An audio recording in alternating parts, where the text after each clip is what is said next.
सुटतो आहे. काय विशेष? मी म्हणालो. आता लगेच येऊ शकशील का घरी? हो येतो. आणि मी फोन बंद केला. मी कपडे बदलले आणि गाडी बाहेर काढायला निघालो. मित्र दुसऱ्या गावी राहत होता. जायला 1.5-2 तास लागणार होते. लगेच बोलवले आहे म्हणजे काहीतरी कारण नक्कीच असणार. काही पैसे कॅश लागणार आहे का? बरोबर कोणाला घेऊन येऊ का हे विचारण्यासाठी मी मित्राला परत फोन लावला. हॅलो, अरे मी स्टार्टर मारतोय, काही घेऊन यायला पाहिजे आहे काय? यावर तो काही बोलला नाही, पण रडू लागला. माझ्या मनात शंकेची पाल चुकचुकली.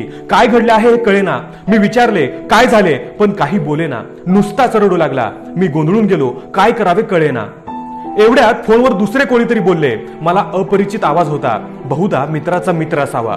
अहो साहेब, काही झाले नाही, काळजीचे कारण नाही, तुमचा मित्र आनंदाने रडत आहे. मी अधिकच गोंधळून गेलो. थांबा, तुम्हाला सगळे सांगतो म्हणजे समजेल, मित्राचा मित्र बोलत होता.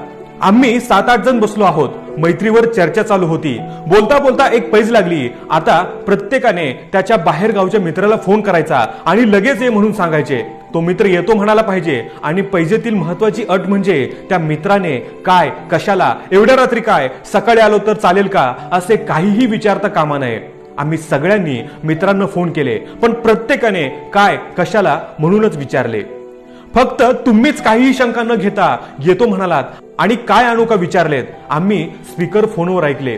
तुमच्या मित्राला गहीवरून येऊन तो रडत आहे. तो पैज जिंकला आहे. तुम्ही या परीक्षेत पहिल्या नंबरने पास झाला आहात. तुमच्या मैत्रीला सलाम. आता मी रडू लागलो पहिल्या नंबरने पास झाल्याच्या आनंदात.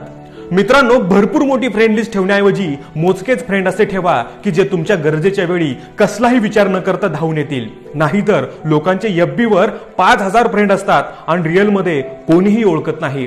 त्यामुळे थोडा वेळ हा आपला फॅमिली, आपले फ्रेंड यांच्यासाठी द्या. गरजेच्या वेळी तेच धावून येतात. जय हिंद, जय महाराष्ट्र, वंदे मातरम.